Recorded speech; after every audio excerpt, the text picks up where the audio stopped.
नमः श्रीवर्धमानाय निर्धूतकलिलात्मने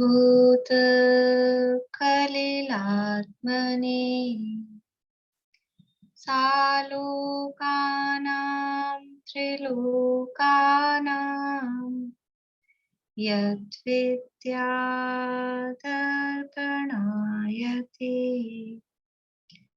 यद्विद्यादर्पणायते सकल पापमल प्रक्षालक श्रीवर्धमान को करुणमन लोकालोक प्रकाशित करने जिनकी विद्या है दर्पण जिनकी विद्या है दर्पण।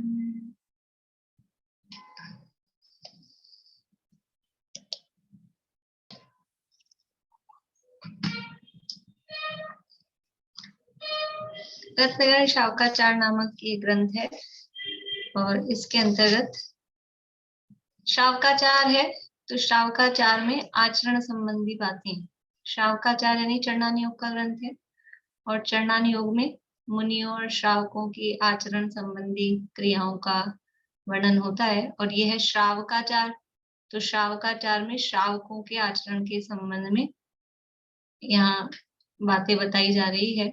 यद्यपि अभी शावकाचार मतलब वो सम्यक चारित्र का अधिकार प्रारंभ नहीं हुआ है, अधिकार चल रहा है पहला ही सम्यक दर्शन का ही। पहले अपनी श्रद्धा सही हो, श्रद्धा सही होगी तो आचरण सही होगा, इसलिए पहला अधिकार सम्यक दर्शन अधिकार है। लेकिन उसमें भी टीका में पंडित सदाशिवदास जी आचरण संबंधी बातें भी यथा समय यथा योग्य जहाँ प्रकरण आता है तो वो बताते हैं। यहाँ अपना प्रकरण चल रहा है सम्यक दर्शन के स्वरूप के संबंध में और सम्यक दर्शन का स्वरूप बताने के बाद में वो सम्यक दर्शन 8 अंगों सहित होता है, 8 अंगों का वर्णन किया। और अब वो सम्यक दर्शन किनसे रहित होता है, किस तरह से सम्यक दर्शन बराबर परफेक्ट शुद्ध होता है। तो अंगों सहित हो, दोषों रहित हो। तो कौन से दोष हैं जो सम्यक दर्शन में या सम्यक दृष्टि में नहीं होते हैं। तो यहाँ बता रहे हैं कि 3 मूर्ताओं से वो है। उसमें पहली मूर्ता है लोक मूर्ता। यहाँ लोक मूर्ता का स्वरूप की चर्चा अपनी चल रही है। 22 नंबर का श्लोक है, 37 नंबर पेज है श्लोक का पाठ करते हैं। आपगा सागर स्नानमुच्चयः सिक्ताश्मनाम् गिरिपातोऽग्निपातश्च लोकमूढं निगत्यते। पद्यानुवाद भी पढ़ते हैं।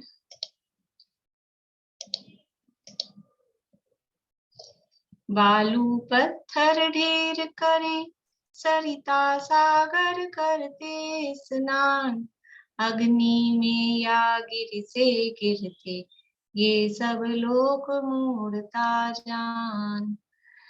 नदी तालाबों में स्नान करना, कहीं पर्वत से गिर जाना, कहीं अग्नि में कूद जाना, कहीं पत्थरों का बालू मिट्टी का ढेर इकट्ठा करना, ये सब करके धर्म मानना, उसका नाम लोक मूर्ता है। देखो बच्चे भी मिट्टी का ढेर इकट्ठा करते हैं, बच्चे भी पत्थर इकट्ठे करते हैं, तो वो लोक मूर्ता नहीं है। खेलने में किसी उसमें कोई कूद रहा है पर्वत से, कोई वो समझ लो इस तरह के आते हैं ना, कुछ एडवेंचर्स वगैरह दिखा रहे हैं, तो उसका नाम लोक मूर्ता नहीं है। ये कुछ काम करके, ये काम क्यों कर रहे हैं, इन कामों को करके हम धर्म कर रहे हैं, उसमें धर्म पने की मान्यता, उसका नाम मूर्ता है, उसका नाम मूर्खता है। तो यहाँ पर स्नान की बात चल रही है सबसे पहले कि नदी तालाबों में स्नान करके अपने आप को पवित्र मान रहे हैं, उससे धर्म मान रहे हैं। तो किसको स्नान कराया जा रहा है, जिसको स्नान कराया जा रहा है वो पहले से ही पवित्र है, और जिसे आप मान रहे हो कि शुद्ध हो जाएगा, मान लो अपने आप को जीव मान रहे हो, तो जीव तो शुद्ध ही है, वो तो पवित्र ही है, और शरीर है वो सदा अपवित्र ही है। ये बात यहाँ पर बता रहे हैं। तो शरीर की अपवित्रता की बात चल रही है कि शरीर कितना अपवित्र है कि दुनिया में 8 प्रकार से शुद्धियों की चर्चा चलती है। 8 काम करके जो भी वस्तुएं हैं जिनको अशुद्ध समझा जाता है, माना जाता है, उनको सॉरी उनको शुद्ध मान लिया जाता है 8 प्रकार से। तो यहाँ 8 प्रकार की शुद्धि बताई। काल शौच, भस्म शौच, अग्नि शौच, मिट्टी की शौच, गोमय शौच, जल शौच, पवन शौच और ज्ञान शौच। ऐसे 8 प्रकार की शुद्धियों की चर्चा अपनी चल रही है। और इन शुद्धियों की बात बता के दुनिया में शुद्धि इस तरह से लोक व्यवहार में अन्य अलग अलग वस्तुओं की शुद्धि इस प्रकार से मानी जाती है। लेकिन फिर भी उसमें हर में क्या कह रहे हैं कि ये चीज जो वस्तु हम अशुद्ध मान रहे थे, ये काम करने से वो वस्तु शुद्ध हो रही है, लेकिन शरीर तो फिर भी शुद्ध नहीं होता। कोई भी काम करो, या 8 प्रकार से अन्य वस्तुएं तो शुद्ध हो जाती हैं, मान ली जाती हैं, लेकिन शरीर ऐसा है कि वो कभी भी शुद्ध नहीं होता। तो शरीर की अपवित्रता बताने के लिए यहाँ 8 प्रकार की लौकिक शुद्धियों की बात चल रही है। पहले शुद्धता 2 प्रकार की बताई, एक लोकोत्तर शुद्धि और एक लौकिक शुद्धि। तो लोकोत्तर शुद्धि है वो तो समझ लो मुक्ति की प्राप्ति हो जाना, कर्मों से रहित हो जाना, और उसके जो उपाय हैं रत्नत्रय आदि, वो लोकोत्तर शुद्धियां हैं। लेकिन लोक में, लोक व्यवहार में 8 प्रकार की शुद्धियां मानी जाती है। ये चर्चा अपनी चल रही थी। देखिए अपनी हो गई थी बात काल शौच, भस्म शौच और मिट्टी शौच, गोमय शौच, ये भी हो गया था। पढ़ते हैं अपन 39 नंबर पेज पे 4 नंबर के पॉइंट से पढ़ते हैं, जो सेकंड पैराग्राफ है।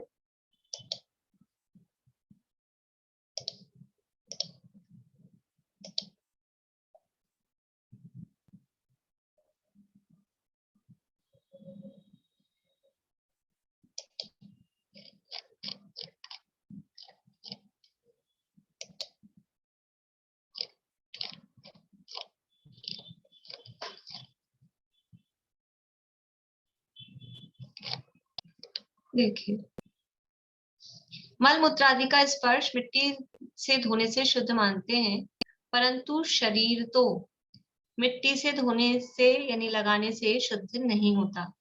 भूमि आदि को गोबर से लीपने से शुद्ध होना मानते हैं, परंतु गोबर लगाने से शरीर तो शुद्ध नहीं होता। ये अपन ने बात कर ली थी कि अलग अलग प्रकार से शुद्धियां दुनिया में मानी जाती है। तो गोबर लीपने से वो शुद्ध मान रहे हैं भूमि को, तो शरीर पे गोबर लीप लें तो शरीर शुद्ध हो जाएगा कि नहीं होता। और वैसे भी अपने यहाँ तो ये तो समझ लो गाँव में अन्य जगह पे चलती है गोबर वाली शुद्धि। वो तो गोबर अपने आप में ही जीवों का पिंड है, निरंतर तरह जीव उसमें उत्पन्न होते रहते हैं, तो वो तो शुद्धि का साधन है नहीं, पर लोक व्यवहार में ये शुद्धियां मानी जाती हैं।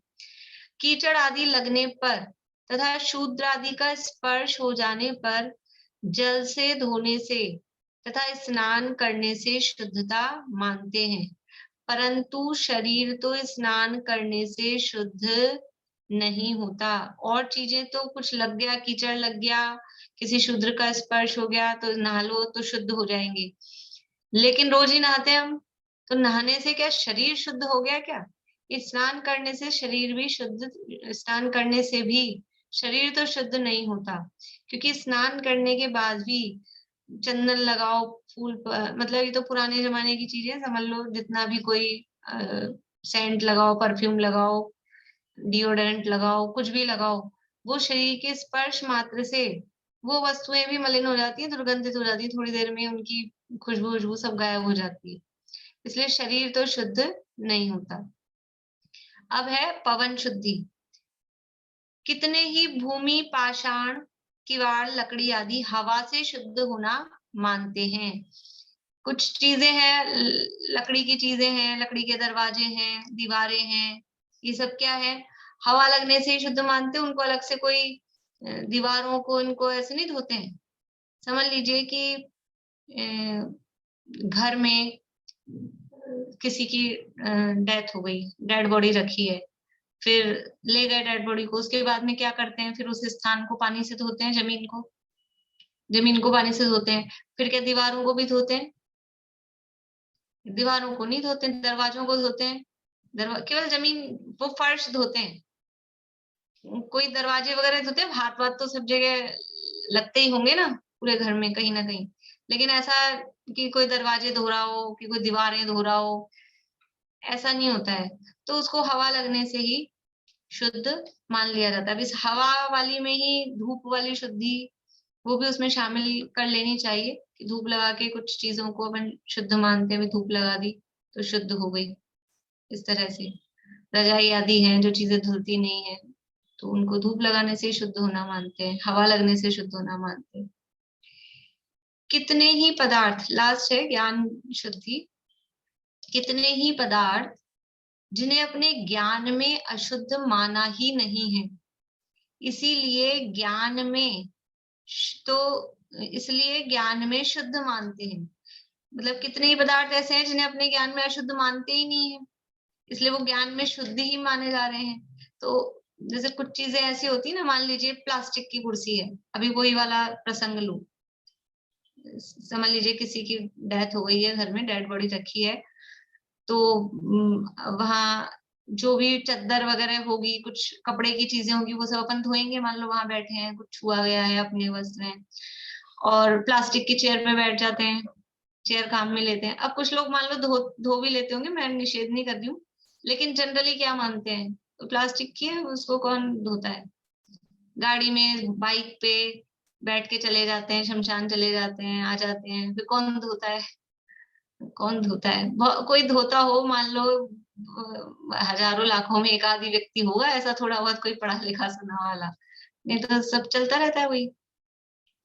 मान लीजिए 3 दिन अशुद्धि के दिनों में, अशुद्धि के दिनों में बिस्तरों में नहीं बैठेंगे, गद्दे आदि को नहीं छुएंगे, और प्लास्टिक की कुर्सियों में बैठ जाते हैं, फिर उनको धोते हैं। तो एक्चुअल में वो तो, उसका तो लॉजिक वही है जो मैंने आपको उस दिन रेशमी वस्त्र वगैरह कहा था। प्लास्टिक होता है ना, वो अपने आप में अशुद्धि होता है, जैसे शरीर अशुद्ध है ना, कि कुछ भी धो तो शुद्धि नहीं होता, ऐसे ही वो है, इसलिए उसको धोने की वो नहीं होती है। लेकिन अपन उसको अपने ज्ञान में अशुद्ध मानते ही नहीं है। या अच्छी समझ लो शुद्ध धातुओं का उदाहरण ले सकते हैं, जैसे सोना है, सोना है, चांदी है, वो शुद्ध ही धातु मानी जाती है, वो ज्ञान में ही उनको अपन ने अशुद्ध माना ही नहीं है, तो उसकी अलग से कोई शुद्धि करनी पड़ती हो, कि हमने वस्त्र तो धोए, आज दिन भर पहने थे तो इसको धोए, अभी ये पहन रखे हैं कान में, हाथ में, दिन भर से पहन रखे, तो ऐसा सोचते हैं पर इनको धोए। अब सोना चांदी के गहने जेवर, इस तरह से बर्तन भी जैसे जो होते हैं चांदी के, मान लीजिए हैं, तो शुद्ध ही माने जाते हैं कि तो शुद्ध ही है। तो कुछ चीजें ऐसी है जो हमने ज्ञान में अशुद्ध माना ही नहीं है, इसलिए ज्ञान में शुद्ध मानते हैं। इसमें समझ लो अपन ऐसा भी ले सकते हैं कि धर्म धर्म आकाश काल द्रव्य है, उनको अशुद्ध मानता है कोई?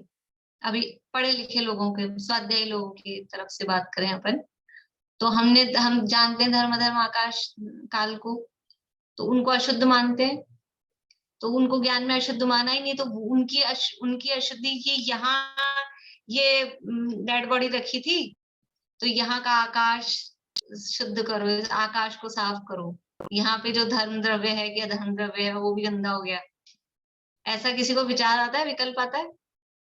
नहीं, कि उनको ज्ञान में अशुद्धि ही नहीं मानते हैं, इसलिए उसको ज्ञान में ही फिर शुद्ध माना जाता है।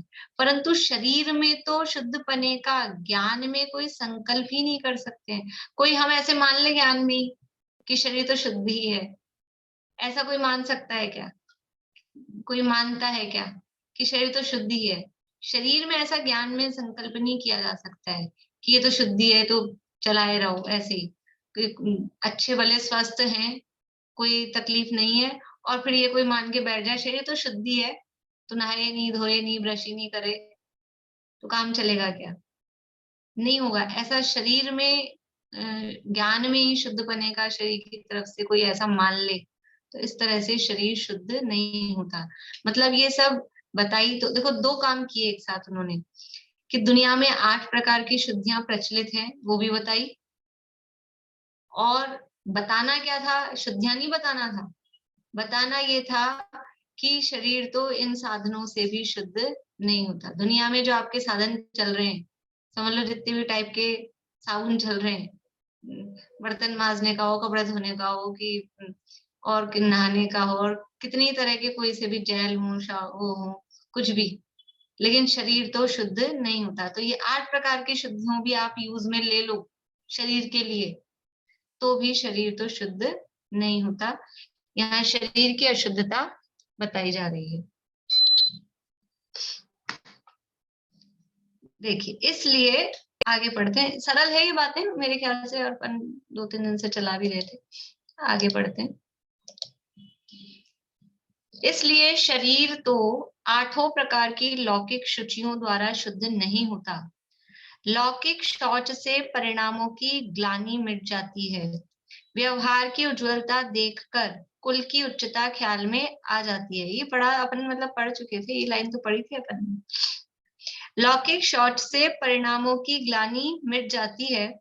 व्यवहार की उज्ज्वलता देखकर कुल की उच्चता ख्याल में आ जाती है, परंतु वह शरीर को पवित्र नहीं कर सकती। यानी ये जो लोक व्यवहार, शरीर तो शुद्ध नहीं होता, पहले ये सिद्ध कर दिया, लेकिन शरीर शुद्ध नहीं होता तो कोई उसको शुद्धि का कोई उपाय ही नहीं करे, ऐसा भी नहीं है। क्योंकि ये जो लौकिक शुद्धियां कई हैं, इससे हमारे परिणामों की ग्लानि मिट जाती है। जो मन में कुछ ऐसा आता है, ये गंदा हो गया था, कि अशुद्ध हो गया था, तो ग्लानि मिट जाती है।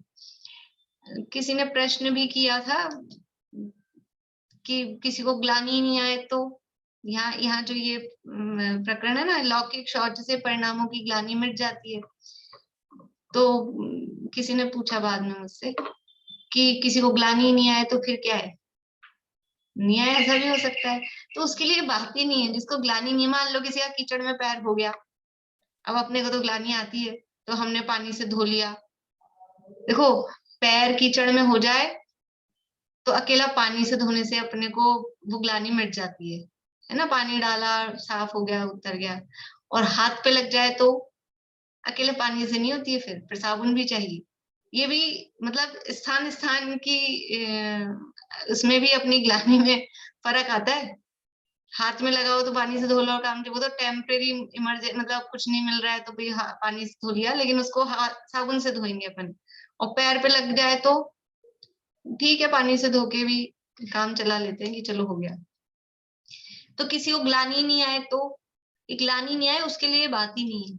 उसको ग्लानि नहीं आ रही है तो उसको तो क्या कहें।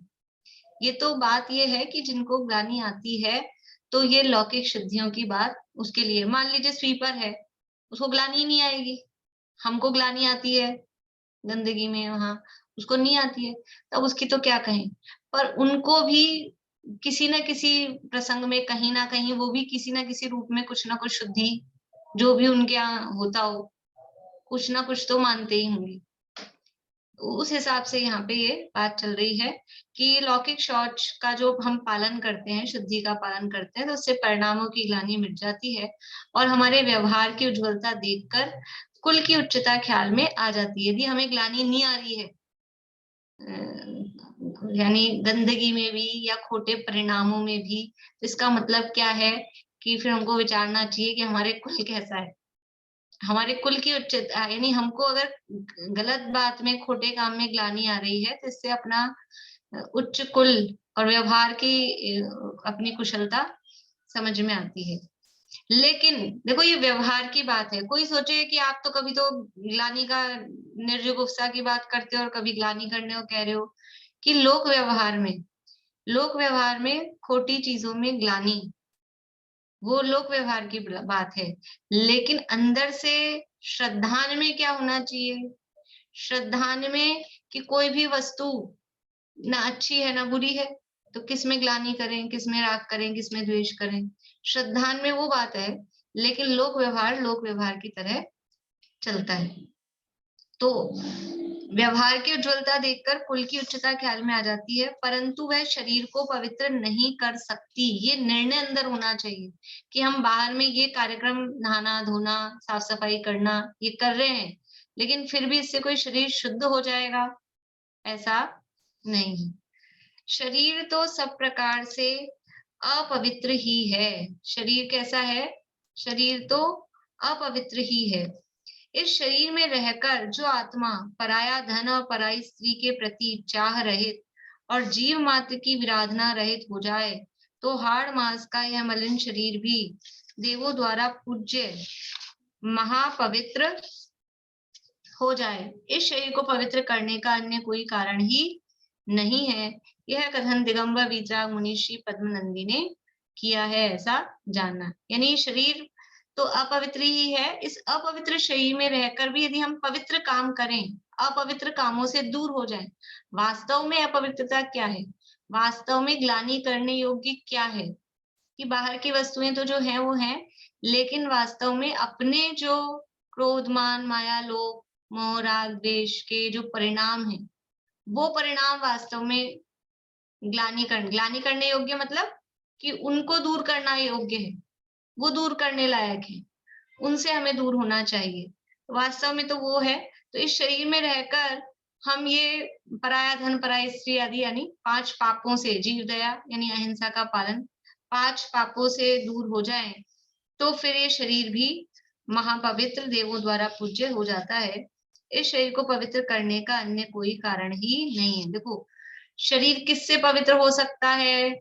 हवा से, मिट्टी से, पानी में स्नान करने से, कि 5 पापों से रहित आचरण करने से, अणुव्रत आदि को स्वीकार करने से। ये बात यहाँ कह रहे हैं कि ये सब लौकिक शुद्धियों से तो शरीर शुद्ध नहीं होगा, लेकिन यदि पापों से रहित अपना जीवन बनाया, अणुव्रत आदि को स्वीकार किया, तो यह पवित्र शरीर भी पूज्य हो जाता है। ये बात बता दी थी मैंने। पद्मनंदी मुनि पद्मनंदी, उन्होंने पद्मनंदी पंचविंशतिका नामक ग्रंथ लिखा है, उसमें स्नानाष्टक नाम का एक चैप्टर है, वहां से ये बात यहाँ कही है। शरीराष्टक भी है, स्नानाष्टक भी है। जिसकी निकटता से सुगंधित पुष्पों की माला, चंदन आदि पवित्र पदार्थ भी छूने योग्य हो जाते हैं, न छूने योग्य हो जाते हैं। जिसकी निकटता से सुगंधित पुष्पों की माला, चंदन आदि पवित्र पदार्थ भी न छूने योग्य हो जाते हैं। विष्टा मूत्र आदि से भरा, रस रक्त चाम हाड़ आदि से बना और बहुत ही गंदा, दुर्गंधित, मलिन समस्त अपवित्रताओं का एक साथ रहने का स्थान ऐसा यह मनुष्य का शरीर जल से स्नान करने से कैसे शुद्ध होगा?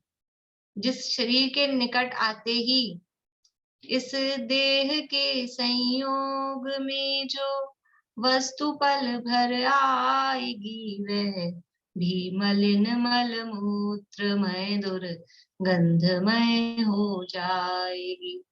ये शरीर कैसा है कि अच्छा से अच्छा खुशबूदार चीज लगाओ, पहनो, तो भी क्या होता है, वो वस्तु भी कैसी होती है, मलिन हो जाती है, दुर्गंधमय हो जाती है। यहाँ तक कि यानी जो सोना चांदी हीरा जवाहरात, जो चमकदार जो रत्न है, वो भी कंटिन्यूअसली पहने रहो, तो कैसे होते हैं वो भी, वो सब एक तो नया रहे और अपन पहन के रखो उसको, तो वो भी सब ऐसे हो जाते हैं, उसमें भी गंदगी जमा हो जाती है।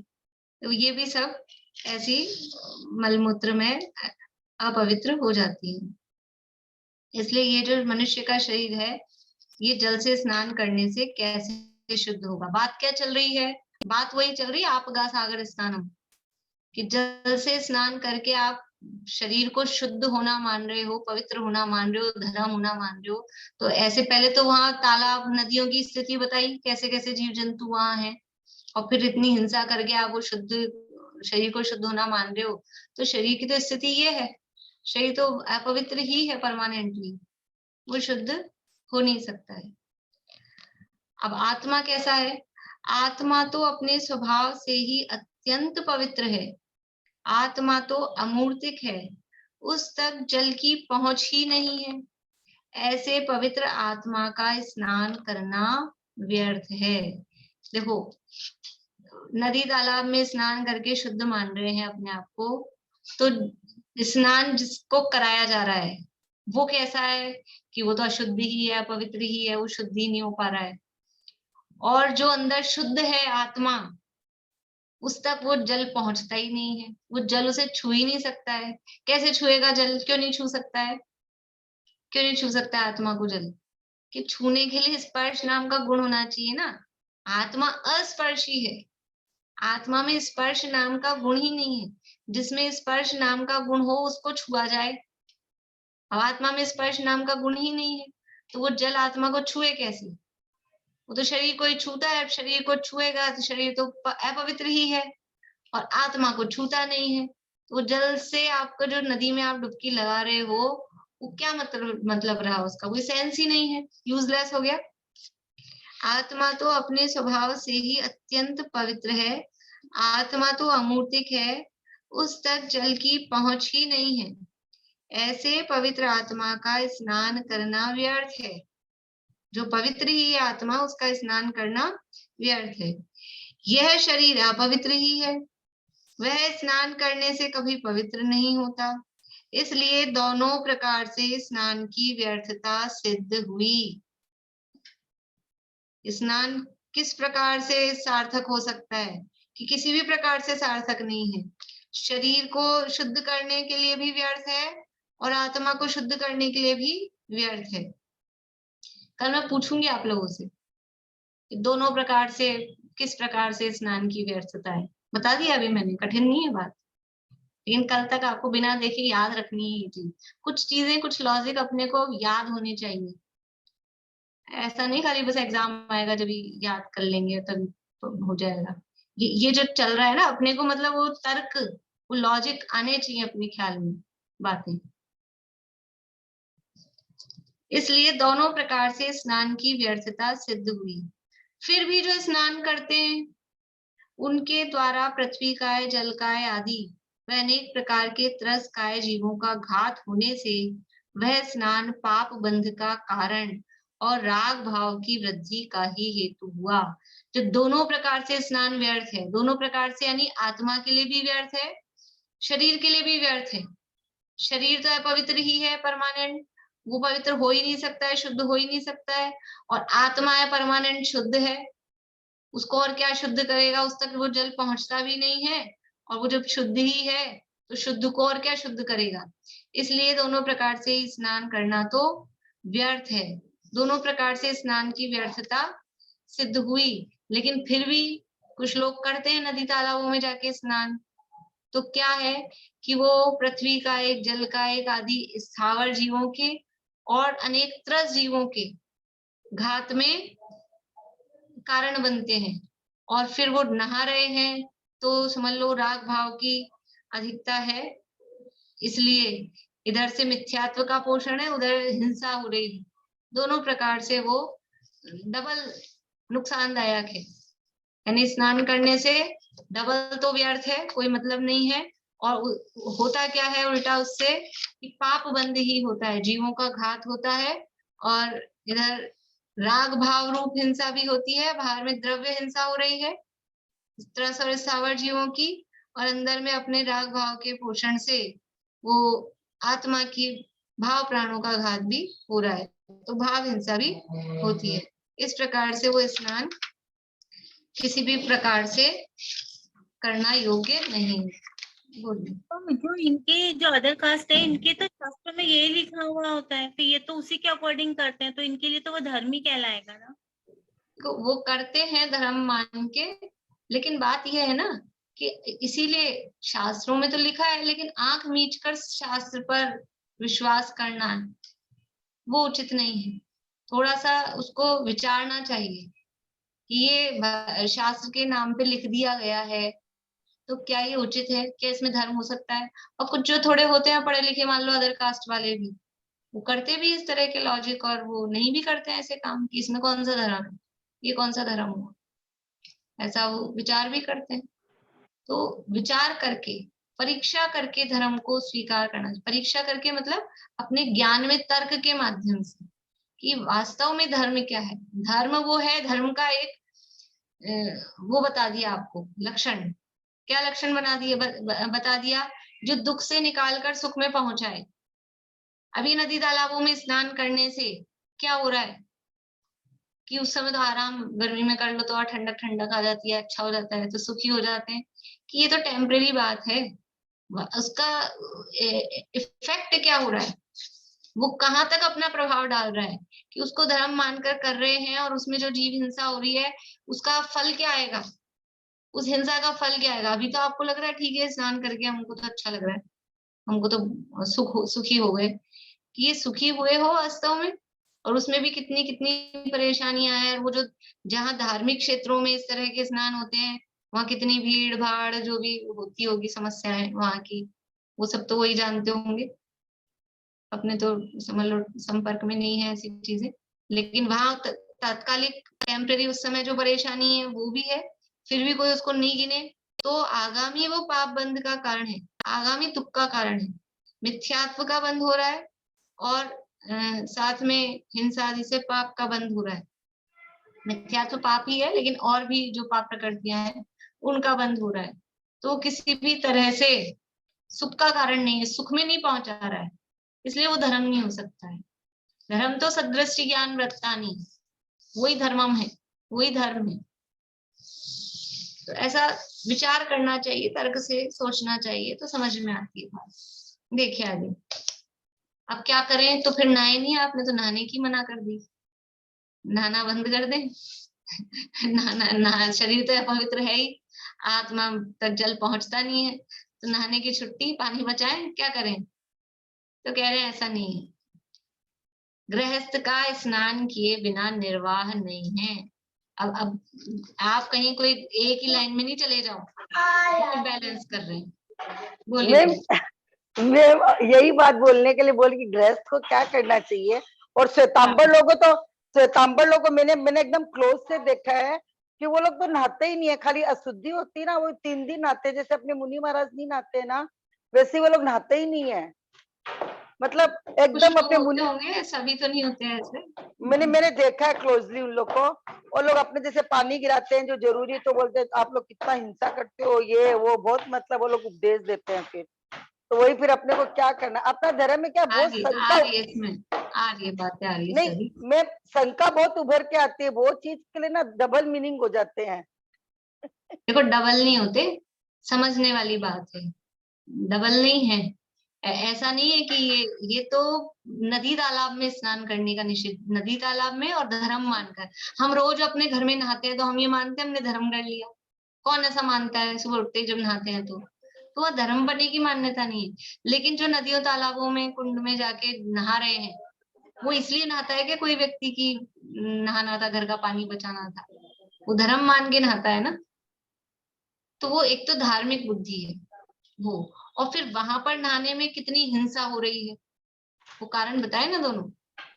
तो अब स्नान तो घर में किया जाता है, क्योंकि गृहस्थ की शुद्धि, गृहस्थ के दैनिक के षटकर्म होते हैं, देव पूजा आदि तो 6 आवश्यक हैं, ये तो धार्मिक हैं। लेकिन लौकिक जीवन के भी ये अपने सुबह के नित्य कर्म कहे जाते हैं, फ्रेश होना, नहाना, दांत साफ करना, ये सब ये नित्य कर्म कहे जाते हैं। ये भी ये नहीं करे तो वो गृहस्थ गृहस्थ नहीं है सही। इसलिए कह रहे हैं गृहस्थ का स्नान किए बिना निर्वाह नहीं है, गृहस्थ को तो रोज उठ के सुबह नहाना ही चाहिए। क्यों? क्योंकि सबसे बड़ा मेन कारण तो ये है कि समझ लो खुद की माइंड की, मतलब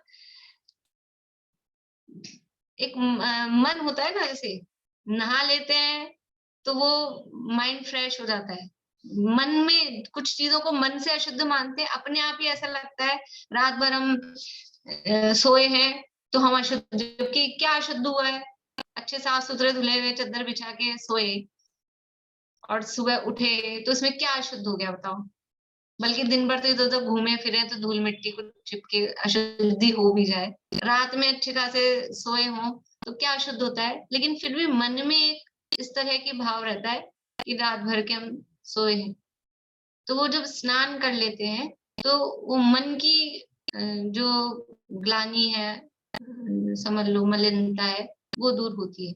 इसके अलावा एक गृहस्थों के वही नियम है, एक इस तरह की व्यवस्था है कि उसको स्नान करना ही चाहिए। देखो यहाँ से पढ़ते हैं अपन गृहस्थ का स्नान किए बिना निर्वाह नहीं है, परंतु अज्ञानी गृहस्थ स्नान करने से धर्म होना मानता है।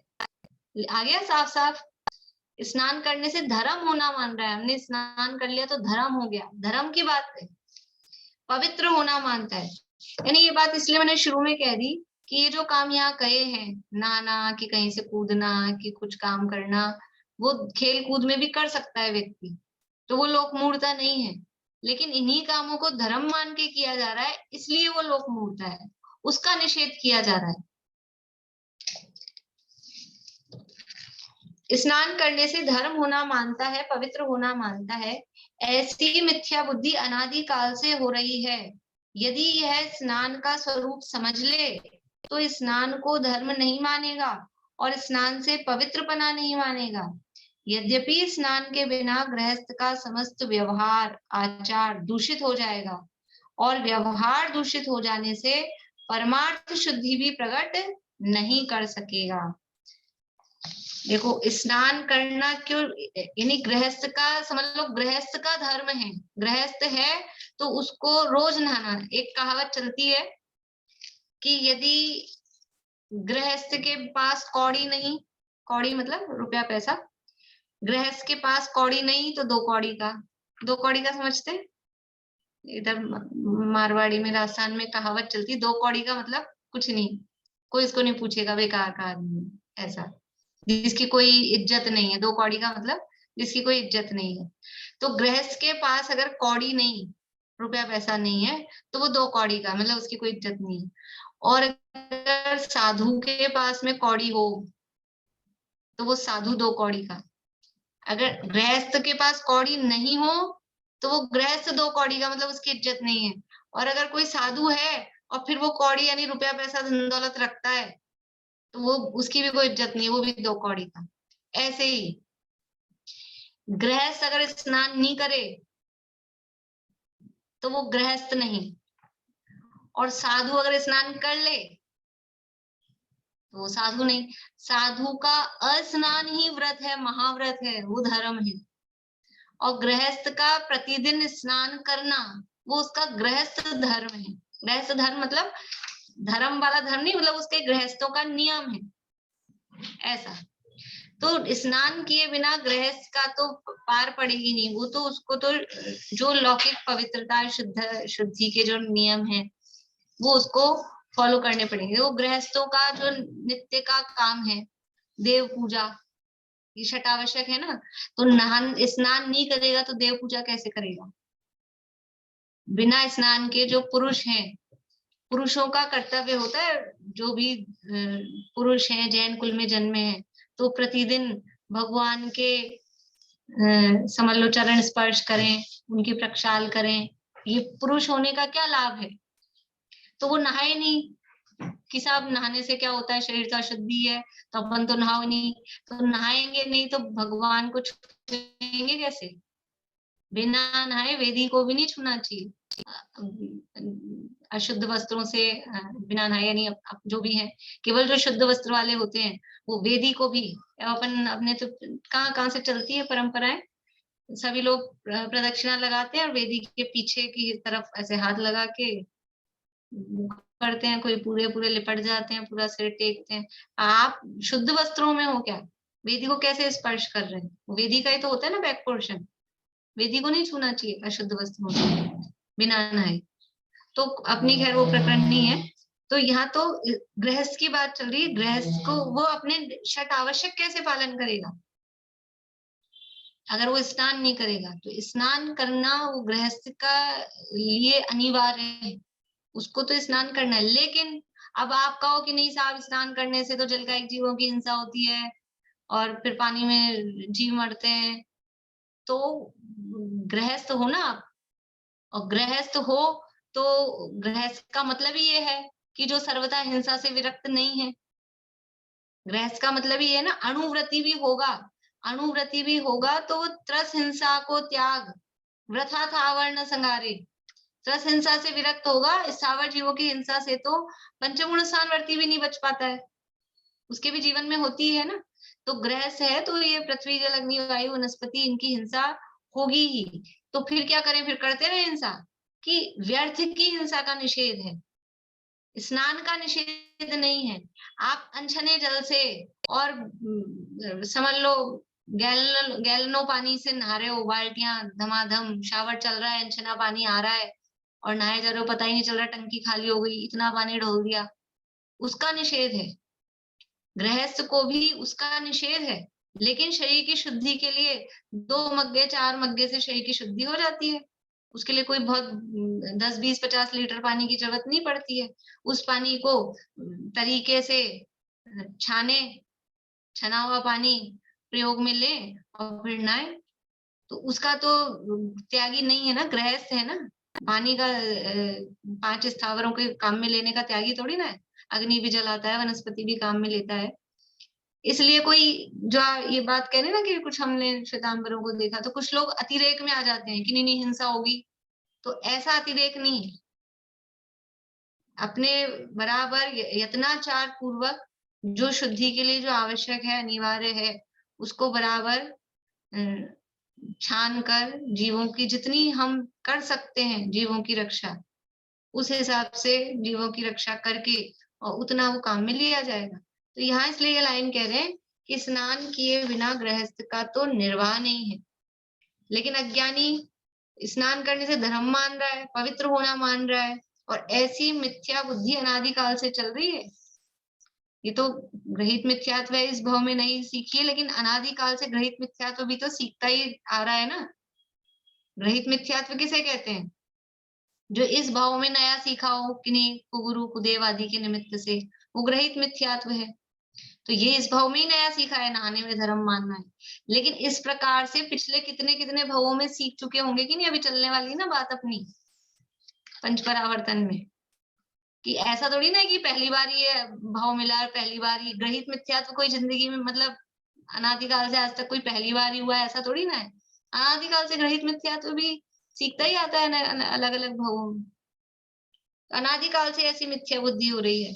यदि ये स्नान का स्वरूप समझ ले तो स्नान को धर्म नहीं मानेगा। स्नान केवल एक उस शरीर की जो धूल मिट्टी आदि जमा हो जाती है, इसकी बाहरी पवित्रता का साधन है। पीछे लिखा था कि स्नान करने से तो केवल जो शरीर पे ऊपर से जो धूल मिट्टी आदि लग गई है ना, वो शुद्ध होती है। पीछे कहीं आई थी ये लाइन। तो उसके लिए एक ये स्नान का समझ लीजिए प्रक्रिया दी गई है, लेकिन स्नान धर्म नहीं है। स्नान से शरीर पवित्र हो गया ऐसा नहीं है। स्नान के बिना गृहस्थ का समस्त व्यवहार आचार दूषित हो जाएगा, और व्यवहार दूषित हो जाने से परमार्थ शुद्धि भी प्रकट नहीं कर सकेगा। इस लाइन की चर्चा और कल करेंगे अपन कि व्यवहार दूषित हो जाने से परमार्थ शुद्धि किस प्रकार से प्रकट नहीं होगी। इस चर्चा कल करेंगे।